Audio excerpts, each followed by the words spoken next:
목장 총출석 주일에 함께하신 성도님들을 주님의 이름으로 환영합니다. 잘 오셨습니다. 정말 잘 오셨습니다. 미국의 알래스카 주는 미국 전체의 5분의 1을 차지하는 아주 광대한 영토입니다. 그리고 알래스카 주는 한반도의 7배를 이루는 거대한 땅입니다. 주민은 73만 명에 불과하지만 이 알래스카가 가지고 있는 천년 자원은 매우 풍부해서 미국에서도 전략적 요충지로 알려져 있습니다. 알래스카가 세상에 알려지기 시작한 때는 1741년으로 거슬러 올라갑니다. 1741년에 알래스카는 미국의 땅이 아니라 러시아의 영토였습니다. 러시아는 알래스카에 있는 짐승을 잡아서 그 모피를 가지고 재정을 이렇게 만들어 왔는데 경제 불황을 맞이하게 되면서 그 사업이 힘들게 되었습니다. 그래서 러시아는 이제 알래스카 땅은 우리에게 더 이상 재정적인 이익을 주지 못한다. 그래서 미국에 팔려고 내놓았습니다. 당시 미 국무장관이었던 윌리엄 시워드가 이제 이 이야기를 듣고 사람들에게 이렇게 이야기를 했습니다. 여러분, 알래스카를 보면 눈이 덮여 있고 쓸모없는 땅으로 보이는데 그렇지가 않습니다. 그 알래스카 땅 안에는 정말로 무한한 자원들이 있습니다. 그래서 그 땅을 사자고 이야기를 했습니다. 결국 1867년도에 미국은 러시아로부터 720만 달러, 오늘날로 계산하면 80억을 주고 그 큰 알래스카를 샀습니다. 그런데 알래스카를 사고 난 다음에도 미국의 여론이 좋지가 않았습니다. 그러니까 이제 사겠다고 이야기한 장관을 계속해서 공격을 하는 거죠. 그래서 윌리엄 시워드 장관이 평생 동안 이 알래스카 이 땅 매입한 것으로 인해서 마음고생을 굉장히 많이 했습니다. 여러분, 놀라운 일이 있었어요. 30년이 지났어요. 땅을 사고 30년이 지났는데 이 알래스카 땅에서 금광이 발견된 거예요. 아무도 안 놀라시죠? 그리고 20세기 들면서 그 안에 석유가 발견된 거예요. 이제 좀 놀라시네요. 석탄이 발견되고 천년 자원들이 무궁무진하게 쏟아지는 거예요. 지금 알래스카는 미국의 보물이라고 합니다. 사랑하는 성도 여러분, 예수님을 만나기 전 우리의 모습이 마치 알래스카 땅과 같이 버려지고 쓸모없는 땅으로 보여질 수 있어요. 가치가 없어 보이는 무가치한 존재, 세상에 버려진 존재, 사람의 관심을 전혀 받지 못하는 그런 존재로 여겨질 수 있습니다. 그러나 예수님을 만남으로 우리는 새로운 존재가 되고 그 가치가 달라집니다. 무가치한 존재에서 가치 있는 존재로 바뀝니다. 세상에 버려진 존재에서 세상으로 보냄받은 존재로 바뀌죠. 사람의 관심을 받지 못한 존재에서 하나님께서 우리를 관심의 대상으로 보시는 그 고귀한 존재로 바뀝니다. 왜냐하면 보배이신 예수님께서 우리를 찾아오시고 보배이신 예수님께서 우리 안에 계시기 때문입니다. 우리는 예수님을 만남으로 새로운 존재, 새로운 사람으로 거듭나게 된 것입니다. 간증은 예수님을 만난 신앙 고백입니다.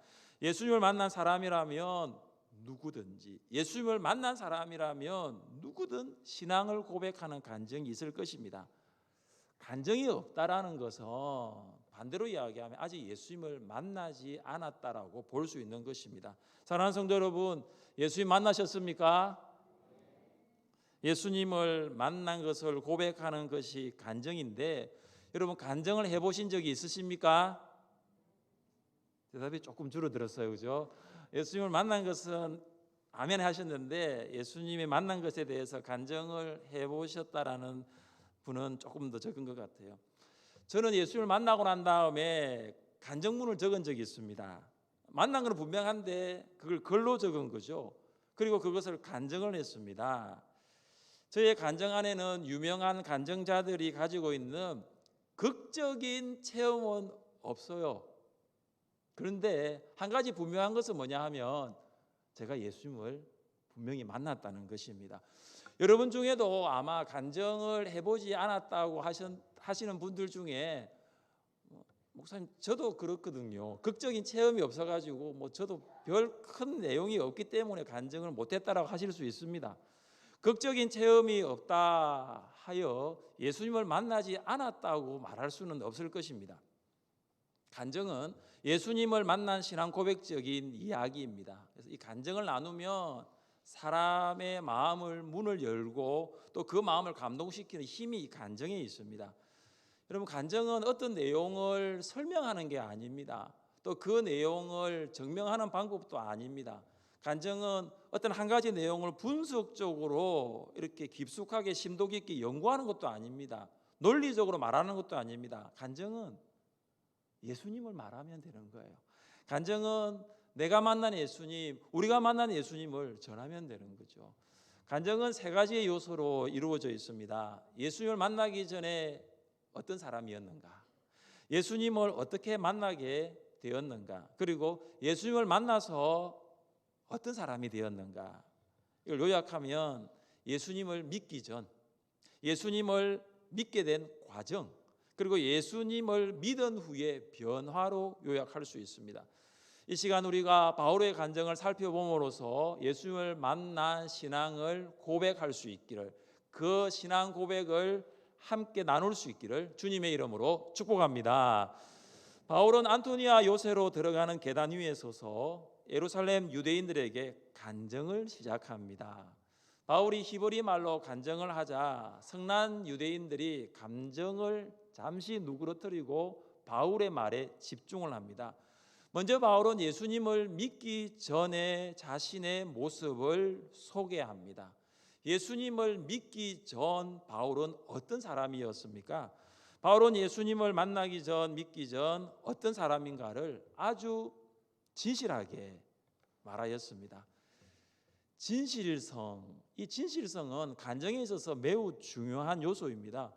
우리가 사람을 만난 경험을 말할 때도 진실해야 하지만 더욱이 예수님을 만난 것을 말하는 간증의 밑바탕에는 진실성은 마땅히 있어야 합니다. 진실성은 간증을 듣는 사람에게 신뢰를 주죠.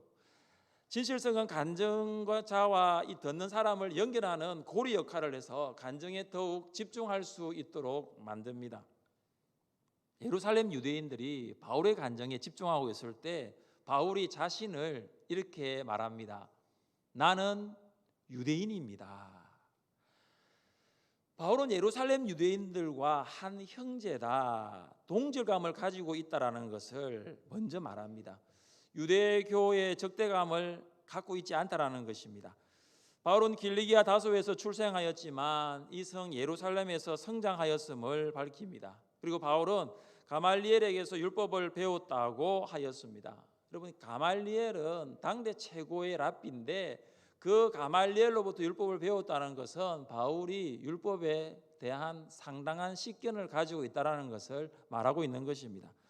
바울은 지금 자기를 소개함에 있어서 몇 가지를 이렇게 자기 소개 방법을 이야기를 하고 있습니다. 출생했고 자랐고 배웠다라는 것입니다. 이 출생했고 자랐고 배웠다는 것은 당대에 자기를 소개하는 전형적인 자기소개 방법입니다. 이 바울의 자기소개 방법은 오늘날에도 적용이 됩니다. 우리가 사람들을 만났을 때 어디 출신이에요? 고향은 어디예요? 어디에서 자랐어요? 혹은 뭐 배웠어요? 이렇게 묻는 내용들이 많잖아요. 이름은 무엇입니까? 고향은 어디입니까? 어느 학교 졸업했습니까? 무슨 일 하세요? 직장은 어느 직장 다니세요? 이렇게 묻지요. 같은 성씨를 만나면 반갑습니다. 객지에서 같은 고향 사람을 만나면 더 반갑습니다. 동문과 동창을 만나도 반갑습니다. 같은 일을 하는 사람을 만나면 또 반갑습니다. 이런 것들이 인간관계를 만들어 가는데 도움은 줍니다. 그러나 신앙의 생활에 있어서 절대적인 도움은 준다라고는 볼 수가 없습니다. 제가 여기서 공부할 때에 섬기는 교회에서 동성동본을 가진 집사님을 만났습니다. 여러분 제가 조가잖아요. 근데 사실 조가가 많이 없어요. 우리 교회도 보면 많이 없습니다. 근데 외국에서 조가를 만났단 말이에요. 그러니까 물어보거든요. 본인이 어디예요? 묻거든요. 제가 본인은 창녕입니다. 창녕 조가는 조가 중에서도 많지 않습니다. 그러니까 이분이요, 목사님 저도 창녕인데요 그러더라고요. 그래서 이산가족 만난 것처럼 저를 안아가면서 목사님 너무 반갑습니다. 그전에 하나도 몰랐거든요. 이게 성하고 이제 동성동본을 반갑다는 거죠. 보험가리 갔더니 반갑다는 거죠. 그러면서 명함을 주면서 목사님 어려운 일 있으면 꼭 저에게 연락하십시오. 제가 목사님을 돕겠습니다. 이랬는데 나중에는 교회를 안 나오시더라고요. 제가 그래가지고 못 만났어요. 못 만나가지고 이제 바깥에서 만났는데 제가 그때 가는 척도 안 하시더라고요. 그래서 제가 그때 만났던 그분인가 이게 헷갈리기도 하고요. 그리스도인으로서 고향, 학교, 직업 같은 이력이 도움은 됩니다. 그러나 여러분 이게 절대적인 도움은 아니에요. 예수님을 만난 사람이라면 이런 이력으로 사람을 평가하지도 말고 또 내가 그런 이력을 가졌다고 평가받을 이유도 없습니다. 세상 사람들이 보기에는 이 이력이 굉장히 중요합니다. 그러나 하나님 보시기에는 그렇게 중요하지가 않습니다. 같이 한번 말씀을 읽어보겠습니다. 그런즉 누구든지 그리스도 안에 있으면 새로운 피조물이라 이전 것은 지나갔으니 보라 새 것이 되었도다. 아멘. 누구든지 예수 그리스도를 만난 사람은 새로운 피조물이 됩니다. 그리스도 안에서의 새로운 피조물은 과거의 이력에 매여 있지 않아요. 그 과거의 이력이 평생 따라다닌다고 세상 사람들이 말을 하는데 우리는 새로운 이력으로 변화되는 거죠. 땅의 고향이 우리의 영원한 본향이 아닙니다. 우리의 영원한 본향은 하늘에 있어요. 우리의 출생지는 다 다르지만 우리는 영원한 본향인 천국에서 영원히 살게 될 것입니다. 우리의 출신 학교는 다 달라요. 어떤 분들은 고등학교까지, 어떤 분들은 대학까지, 아니 대학원까지 하신 분들이 있는데 그리스도 안에서는 크게 중요하지 않습니다. 우리가 평생 다녀야 할 학교가 있거든요. 그 학교가 어디냐면 교회 학교예요. 구체적으로 말하면 성경학교라고요. 우리는 성경을 공부하며 하나님의 뜻을 발견하고 이 땅 가운데 그 뜻을 이루기 위하여 살아갑니다. 우리의 직업도 굉장히 중요하지만 그 직업은 먹고 살기 위한 직업이 아니에요. 그리스도 안에서의 그 직업은 하나님의 나라를 확장시키기 위한 사역입니다. 바울은 예수를 만나기 전에 어떤 사람이었는가를 말하고 있습니까? 우리 함께 4절과 5절 말씀을 읽어보겠습니다. 내가 이 돌을 박해하여 사람을 죽이기까지 하고 남녀를 결박하여 옥에 넘겼노니 이에 대제사장과 모든 장로들이 내 증인이라. 또 내가 그들에게서 다메섹 형제들에게 가는 공문을 받아가지고 거기 있는 자들도 결박하여 예루살렘으로 끌어다가 형벌받게 하려고 가더니. 아멘. 바울은 하나님께 대한 유대인의 열심을 인정하였습니다. 인정하고 난 다음에 나도 여러분 못지않게 열심이었다라고 말하고 있습니다. 바울이 얼마나 열심이었습니까? 예루살렘에서 기독교 믿는 사람 결박하고 옥에 가두고 심지어 죽이기까지 했습니다. 바울의 열심은 여기에서 멈추지 않았습니다. 예루살렘에서 240km 떨어진 수리아의 도시인 다메섹으로 그 다메섹에 있는 그리스도인들까지 결박하고 체포하여 예루살렘으로 끌고 올 계획을 세웠던 것입니다. 유대인인 바울, 예루살렘에서 가말리엘의 문화생이었던 바울이 예수님을 믿는 그리스도인들을 핍박하는 핍박자가 된 것입니다. 바울은 그가 하는 일이 하나님을 향한 열심으로 생각을 했습니다. 그래서 그리스도인 핍박하는 일에 앞장을 섰습니다. 여러분, 예수님을 만나기 전에 바울의 과거는 부끄러운 과거입니다. 바울은 부끄러운 과거를 숨길 수 있습니다. 그러나 숨기지 않았습니다. 유대인들이 바울에게 예수를 만나기 전에 어떻게 살았습니까? 지리하지도 않았습니다. 사랑하는 성도 여러분, 바울이 유대인들에게 예수를 만나기 전에 그의 이런 모습을 말하는 이유가 무엇입니까? 왜 바울은 자신의 부끄러운 과거를 숨기지 않고 지금 다 털어놓고 있습니까? 바울은 이렇게 생각했습니다. 불과 얼마 전까지만 하더라도 나 바울은 여러분과 똑같은 열심을 가지고 있었는데 그 열심은 잘못된 열심이었습니다. 몇 년 전까지만 해도 나 바울은 여러분과 똑같은 목적을 가지고 그리스도인을 핍박하였습니다. 게다가 나 바울은 그리스도인을 죽이기까지 하였습니다. 그러니 여러분보다 기독교를 더 박해하였고 여러분보다 그리스도인을 더 핍박하였습니다. 우리는 바울이 예수를 만나기 전에 어떤 사람이었는가를 보면서 우리 또한 예수를 만나기 전에 어떤 사람이었는가를 볼 수 있습니다. 혹시 예수님을 믿는다는 이유로 가족이나 지인들을 박해해 보신 적 있으십니까? 여러분, 예수님 믿기 전에요. 또한 복음을 전하는 자에게 야유를 하거나 욕설을 퍼부은 적 있으십니까? 예수님 믿기 전에요.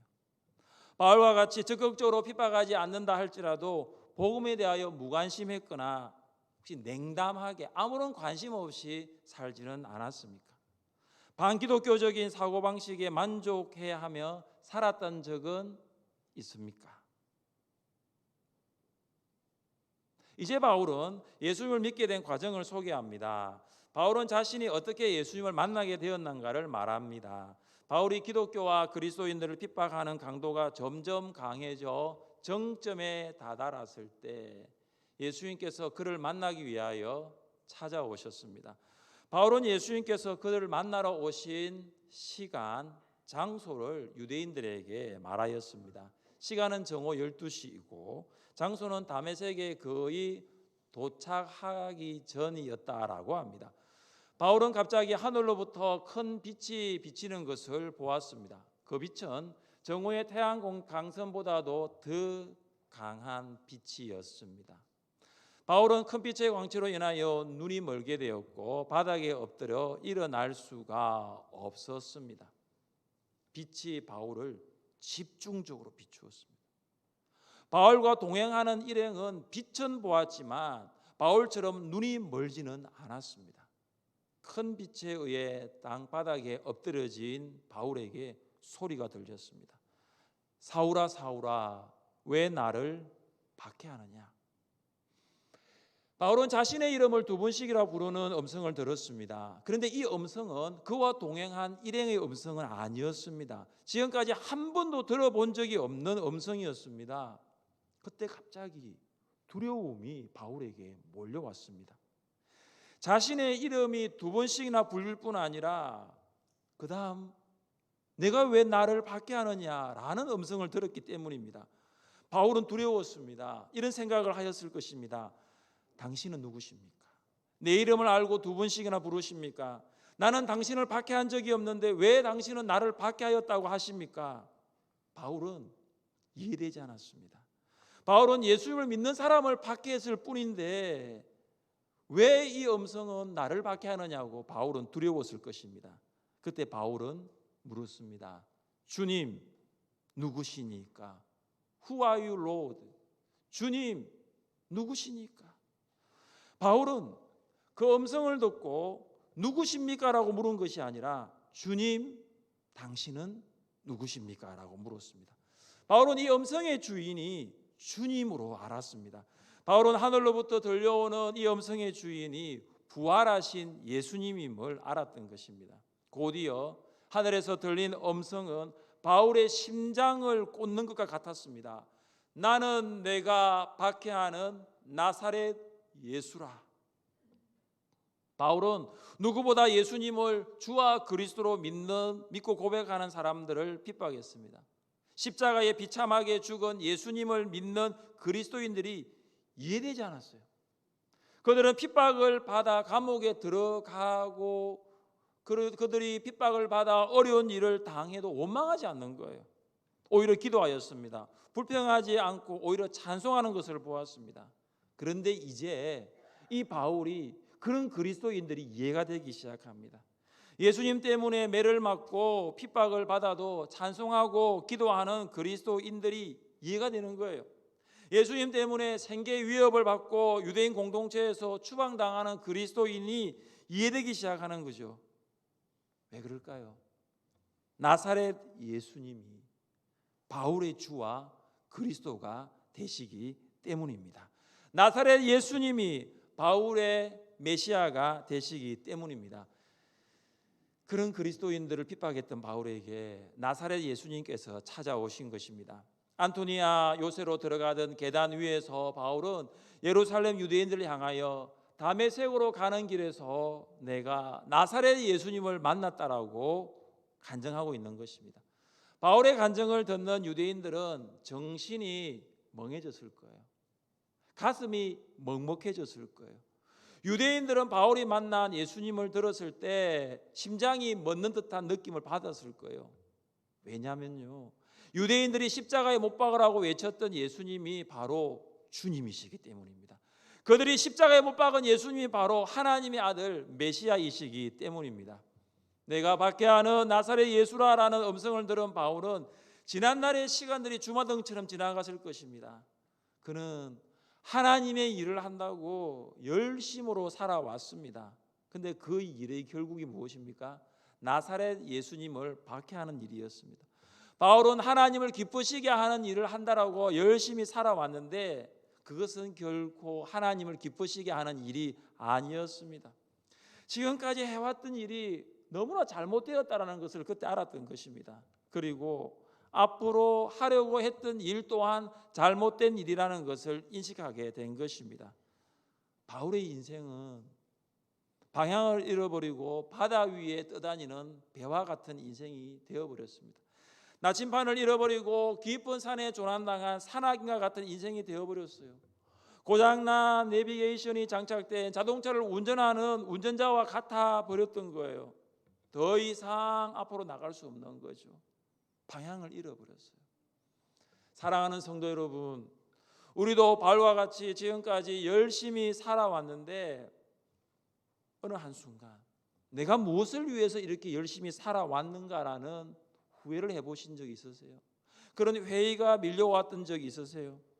내가 이렇게 살아온 것이 내 인생에 있어서 어떤 의미인가 그런 생각이 든 적이 있습니까? 나아가 앞으로 나의 인생은 어느 방향으로 가야 할지, 나의 인생의 방향은 어디로 가야 할지 방향을 잃은 삶을 살았던 적은 없습니까? 그때 우리는 어떻게 해야 합니까? 그때 우리는 무엇을 해야 합니까? 함께 10절 말씀을 읽겠습니다. 10절입니다. 내가 이르되 주님 무엇을 하리이까? 내가 해야 할 모든 것을 거기서 누가 이르리라 하시거늘. 아멘. 바울은 예수님께 물었습니다. 지금 다메섹에 사는 그리스도인들을 잡으려고 가는데 갈 수가 없어요. 이제는 앞도 보이지 않습니다. 이제는 일어날 수조차 없습니다. 어떻게 할 수 없어요. 방향을 잃어버렸어요. 그때 바울이 무엇을 묻습니까? 주님 무엇을 하리이까? What shall I do, Lord? 주님 무엇을 제가 할까요? 바울은 이제부터 무엇을 해야 할지 주님께 물을 수밖에 없었던 거죠. 그동안에는 자기가 계획하고 그 일을 해왔는데 이제는 내 인생의 방향을 내가 결정하지 않겠다고, 내 인생의 모든 것을 주님께 의탁하겠다고 한 것입니다. 주님 무엇을 하리이까? 이것은 주님께 인생의 방향을 묻는 질문입니다. 여러분, 이 질문에는 굉장히 중요한 의미가 포함되어 있습니다. 주님께서 저에게 무슨 말씀을 하시든지 저는 순종하겠습니다. 주님 무엇을 하리이까? 주님께서 무엇을 하라고 하시든지 저는 따르겠습니다. 주님 무엇을 하리이까? 주님이 내 인생의 모든 것을 주관하시니 나의 삶을 주님께 맡기겠습니다. 사랑하는 성도 여러분, 예수님을 믿게 되는 과정 가운데 우리는 두 가지 질문을 할 수밖에 없어요. 첫째가 뭐냐면 주님 누구십니까? 주님 당신은 누구십니까? Who are you, Lord? 그리고 두 번째 질문, 주님 무엇을 하리이까? 주님, 제가 무엇을 하면 좋겠습니까? What shall I do, Lord? 주님 누구십니까? 이 질문은 소명에 관한 거예요. 주님 무엇을 하리까? 이 질문은 사명에 관한 거예요. 여러분, 소명은 부르심입니다. 하나님께서 우리를 부르실 때 우리는 주님을 고백할 수밖에 없어요. 주님이 어떤 분인가에 대해서 고백할 수밖에 없어요. 또 하나, 그러면 주님, 제가 어떻게 하면 좋겠습니까? 저희 인생을 어떻게 살면 좋겠습니까? 이제는 어떤 방향으로 가면 좋겠습니까? 이것은 사명에 관한 질문이고 보내심이에요. 우리는 이 두 가지 질문에 대한 분명한 해답을 가지고 있어야 합니다. 예수를 만난 사람들 중에 어떤 한 사람도 부르심과 보내심, 소명과 사명에 대한 질문에 해답을 가지지 못한 자는 아무도 없었습니다. 여러분, 성경 보십시오.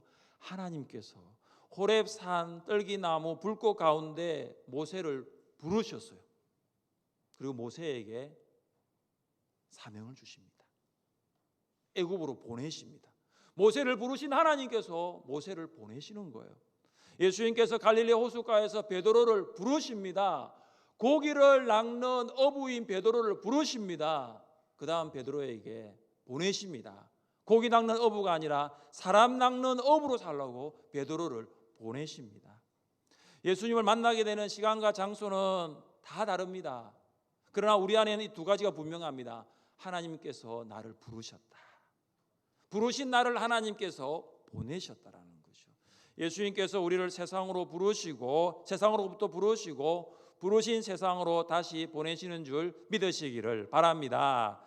사랑하는 성도 여러분, 영화 배너를 보신 분 계십니까? 미국 남북 전쟁의 유명한 장군이요, 문학가인 루 윌리스라는 사람이 있었습니다. 그는 철저한 무신론자였습니다. 그리고 그는 회의주의자 친구인 로버트 잉글솔과 함께 기독교를 없애버리자, 온 인류가 그리스도에게 매여 있는데 그 그리스도에게 매여 있는 굴레로부터 벗겨주자라고 다짐을 합니다. 윌리스는 유럽과 미국의 유명한 도서관을 돌아다니면서 자료를 수집합니다. 그러면서 연구하기 시작합니다. 성경은 허구다, 예수님에 대한 이야기도 다 허위다, 책을 적기 시작합니다. 책에 1장을 적었습니다. 이제 2장을 적기 시작을 하는데 부인할 수가 없는 거예요.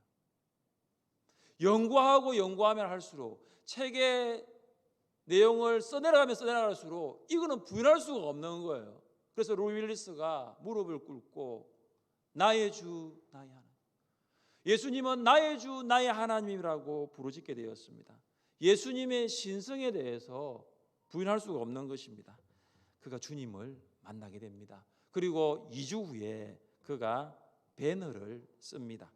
영화 배너의 마지막 장면을 기억하십니까? 배너가 누나하고 어머니의 나병을 고침받기 위하여 예수님께로 함께 나아갑니다. 근데 예수님을 만나지 못해요. 그때 예수님은 십자가를 지고 이제 골고다로 가고 계셨기 때문입니다. 예수님이 십자가에 못 박히고 난 다음에 천둥 번개와 폭풍우가 내립니다.